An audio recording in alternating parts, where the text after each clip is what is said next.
Burketov, Raverin, Racolo Becede. Como vocês vão, meus amigos? Bom dia. Tudo na ordem. Vamos dar continuidade aqui ao nosso ciclo de leitura. Estamos no livro de Shemot, no português conhecido como livro de Êxodo. Estamos aqui no capítulo 5 agora. Desculpa, capítulo 3. Estava lendo hoje de manhã, então já acabei pegando a porção para frente de amanhã. Estamos aqui, hoje é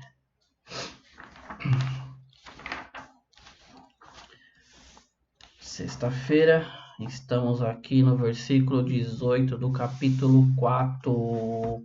Só recapitulando, nós então tínhamos visto que Moisés acabou por aceitar a missão a qual Deus havia dado para ele. E ele retorna então à tenda do seu sogro Itrô. E vamos continuar nossa leitura aqui. Ela é uma leitura curta, tá? Temos alguns pontos interessantes aqui para tratarmos. E sem mais delongas, vamos lá. Então, Moshe foi embora e retornou a seu sogro Yeter, e ele lhe disse: Eu gostaria de ir agora e voltar a meus irmãos no Egito, para ver se eles ainda estão vivos. Disse Itrô a Moshe: Vá em paz. Deus disse a Moshe em Midian: Vai, retorna ao Egito, pois todos os homens que buscavam sua vida já morreram. Moisés tomou sua mulher e filhos, montou sobre o burro e voltou para o Egito. Eles também levou o cajado divino em sua mão. Deus disse a Moisés: Em seu caminho de volta ao Egito, reflita sobre todos os milagres que eu coloquei em sua mão. Você usará diante do faraó, mas eu endurecerei seu coração e ele não permitirá ao povo ir. Você dirá ao faraó: Isto é o que Deus diz: Israel é meu filho, meu primogênito. Eu lhe disse para deixar meu filho ir servir-me.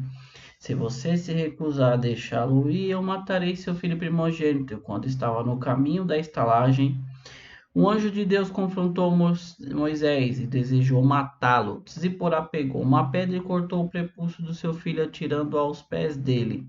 Ela disse: Você é aquele por quem seria assassinado meu marido.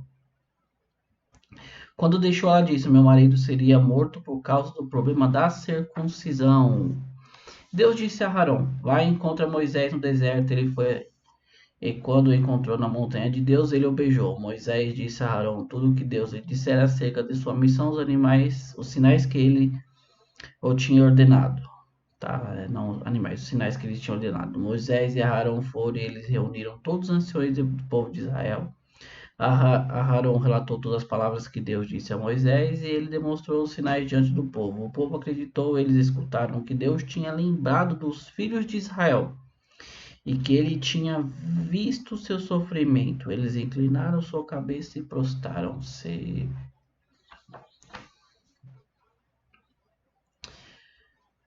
Amigos, vamos lá. Véspera de Shabat, desde já um Shabat Shalom para todos, tá? Então Moisés ele aceitou a sua missão, depois de Deus mostrar para ele que tudo estava no controle dele. E diz que ele voltou até seu sogro e relatou ao seu sogro o que havia lhe acontecido e simplesmente entrou, não falou nada, só disse para ele ir em paz.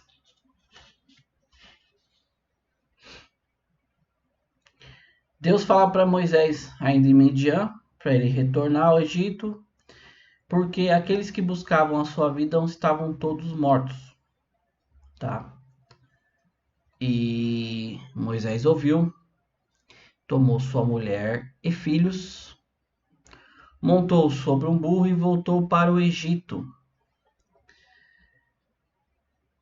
Ele também levou o cajado divino em sua mão. Meus amigos, tem muitos comentários aqui sobre os comentários de Rashi, né, sobre a Paraxá. Uma delas você vai ver aqui que na verdade a Torá fala Yeter, depois fala Itrô, o nome do sogro de Moisés, depois nós vamos ver lá na frente Reuel, na verdade até né, Reuel é falado antes. E Rashi ele comenta,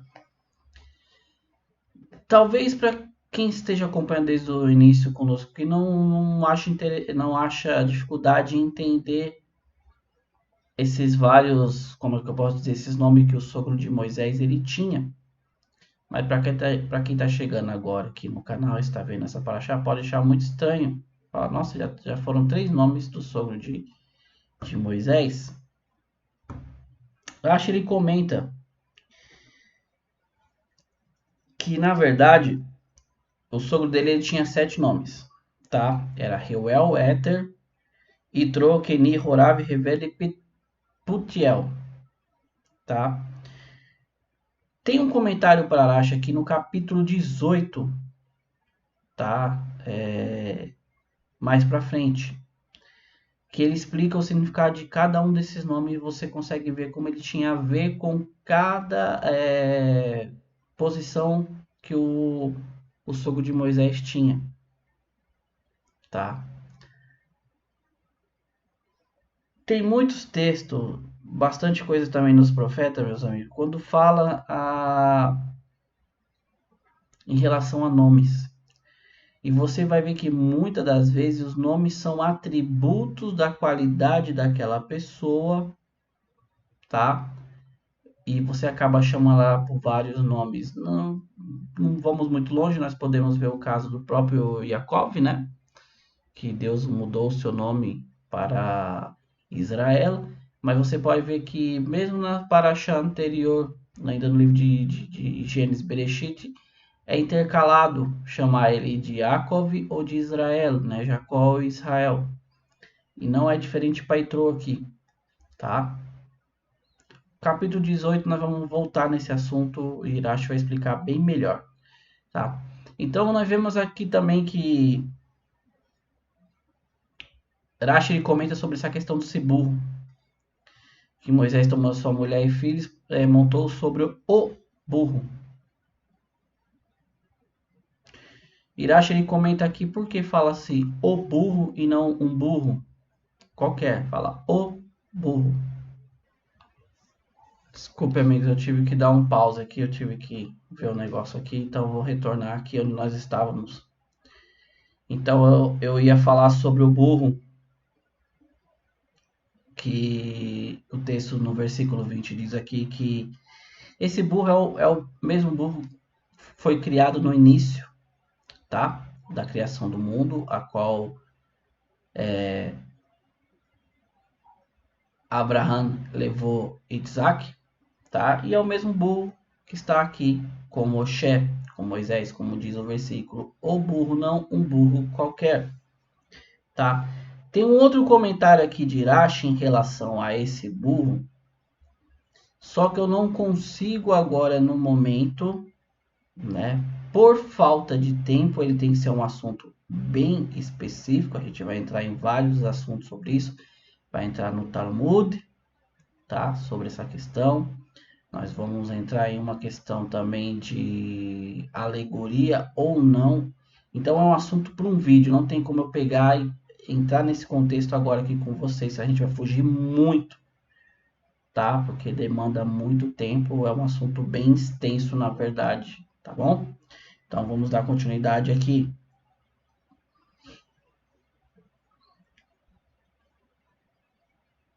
Então, Deus fala para Moisés no versículo 21 aqui ainda do capítulo 4. Em seu caminho de volta ao Egito, reflita sobre todos os milagres que eu coloquei em sua mão. Você usará diante do faraó, mas eu endurecerei seu coração e ele não permitirá ao povo ir. Aqui nós vemos que Deus relata novamente para Moisés, só reforçando, para que ele não se esqueça dos milagres a qual ele tinha feito para Moisés, ao qual ele teria que mostrar ao faraó, não só ao faraó, como ao povo judeu, né? No versículo 22 aqui, Deus fala assim: você dirá ao faraó, isto é o que Deus diz, Israel é o meu filho primogênito. Eu lhe disse para deixar meu filho ir e servir-me. Se você se recusar ao deixá-lo ir, eu matarei seu filho primogênito. Vamos pegar um pouquinho desse ponto aqui. O que é o primogênito? A gente já tem visto aqui, desde o começo lá de Gênesis, sobre essa questão do primogênito. Amigos, só mais um minuto, eu vou ter que interromper aqui, estão me chamando aqui, só um minuto. Desculpa, amigo, retornando novamente aqui. Então, nós estávamos falando aqui sobre a questão do primogênito. Nós havíamos comentado que desde o começo de Gênesis tem toda essa questão do primogênito, é aquele que recebe todo a herança do seu pai, tem o privilégio em tudo, tá? E Deus vem e fala aqui para Moisés sobre a questão da primogenitura, tá? Você pode ver que Deus chama eles de filho, ou seja, não só filhos, como o primogênito de Deus, tá? Quando você entende, quando o Hashem aqui, Deus, ele fala de primogênito, ou seja, é o primeiro, porém ele pode ter outros, né? Todos nós somos filhos de Deus, isso é indiscutível, a Torá fala, todos nós somos criaturas, fomos criados por Deus, tá? Só que Deus tomou o povo judeu aqui como primogênito, aquele a qual ele elegeu primeiro, a qual veio primeiro, o qual aceitou seus mandamentos, ao qual reconheceu ele como o único Deus, absoluto, indivisível, tá? Não vamos nos esquecer disso. Como sempre fala, Deus não volta atrás, Deus não muda, tá? Israel continua, o povo judeu continua sendo filho primogênito de Hakadosh Baruch de Deus. E Deus não muda isso, senão ele não diria lá em Isaías que pode uma mãe ainda esquecer-se do seu filho, ao qual, né, cuida, qual gerou.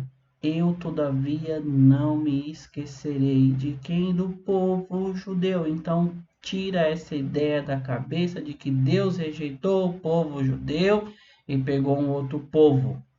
Não existe isso. Povo eleito, nós como não judeus aqui fazemos parte também. Mas tudo, esse é um assunto que dá para a gente chegar mais lá na frente em outra questão, tá? Eu não vou entrar aqui novamente, então eu quero que vocês entendam. Amigos, eu sei que não tem nada a ver aqui com a Paraxá, tá? Mas é como eu falo, não tem como eu estar lendo isso aqui e não estar passando para vocês a ideia. Como eu disse, muitas das vezes a gente não para ler a Bíblia de uma maneira correta, porque a gente já lê ela com pensamento lá na frente no Novo Testamento. Tá? Eu não deveria estar entrando aqui, mas é muito difícil eu não falar sobre isso. Então, primogênito aqui é o povo judeu, é o povo de Israel, tá? Se você usa de um artifício para falar que Deus rejeitou eles, você está mudando as palavras de Deus. Eu acabei de falar para vocês aqui, eu acabei de citar para vocês sobre a questão de Isaías, que Deus fala que não, se uma mãe ainda esquece um filho, Deus não vai esquecer. Então, se você acha que Deus trocou, que Deus mudou, esse Deus é um ser humano incapaz, um ser humano contraditório, tá? E mais uma vez eu digo para vocês, Deus não é homem para que minta, nem filho do homem para que se arrependa. Só isso. Claro e objetivo. Falam-se muito, pegam muito no pé do povo judeu, porque fala que eles mudaram a lei, acrescentaram. Você, quando digo você, eu refiro a nós todos, que não nascemos dentro do povo judeu ou da cultura judaica. Entendam bem, fazemos muitas vezes pior. porque pegamos, distorcemos as palavras de Deus, simplesmente para se encaixar a nossa vontade. Tá?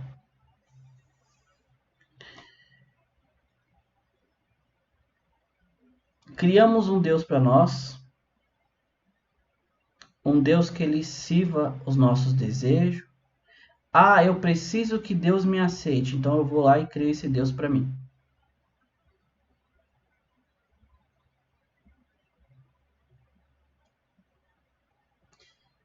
Eu estou fugindo aqui do contexto, tá? Mas não tem como.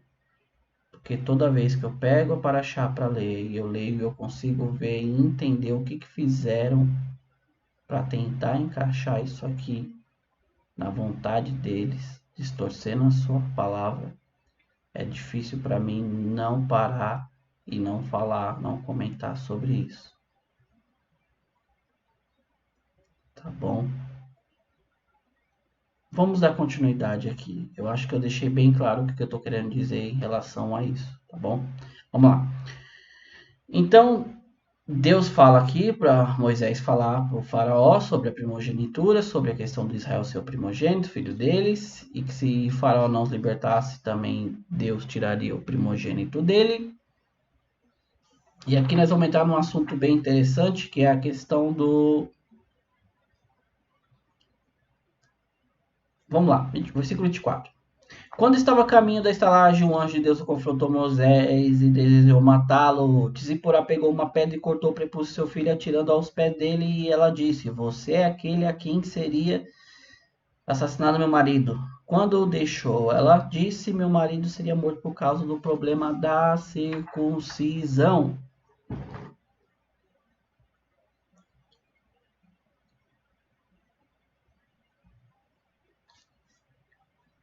Rashi aqui ele nos comenta que esse anjo, esse malar,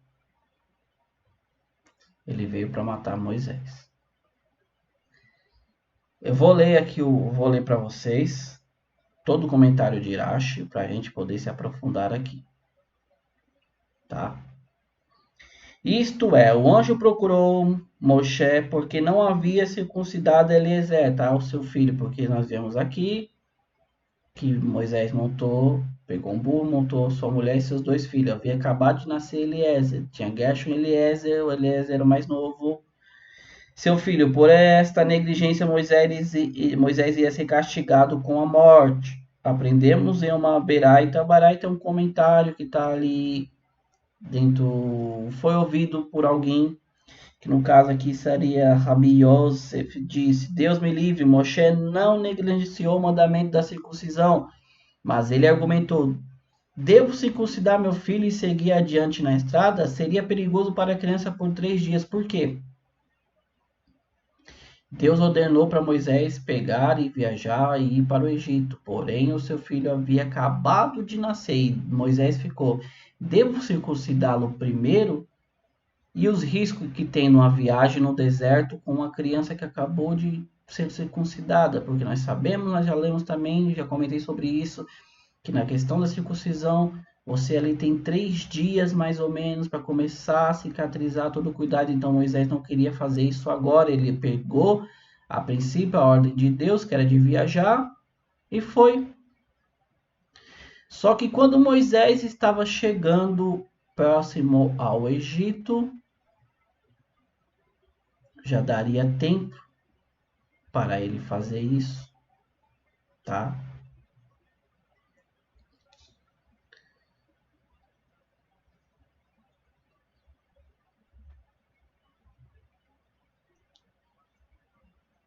Essa aqui era a preocupação de Moisés.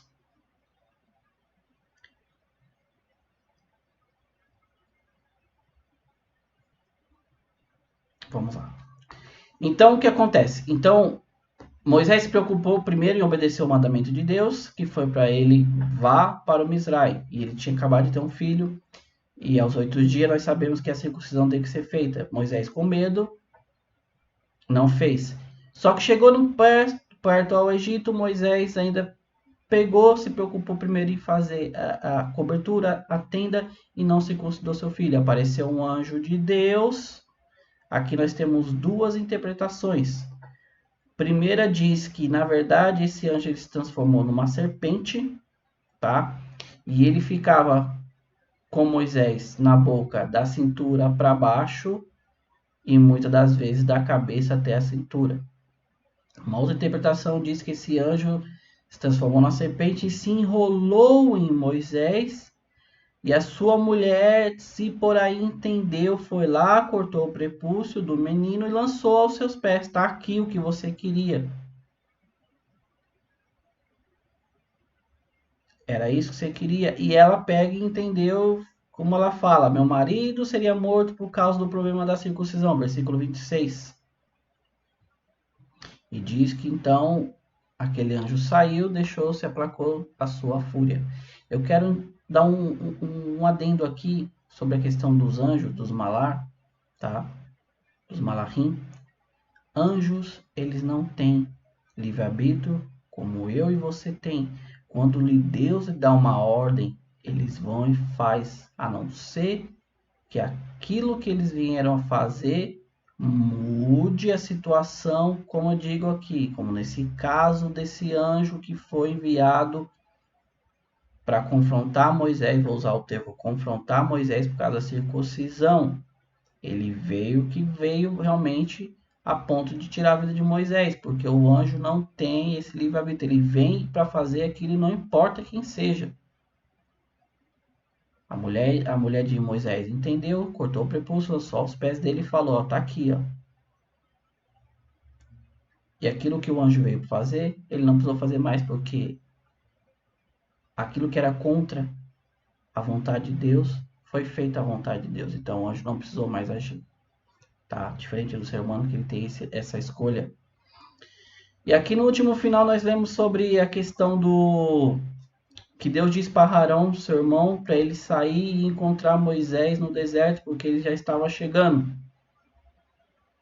Vem Moisés, encontra ele, beija ele, eles chegam ao Egito, eles reúnem os anciões do povo de Israel, versículo 29, ali fala a Arão fala, Arão, né? Acho que é português, Arão, fala para o povo tudo que Deus havia falado para Moisés, né?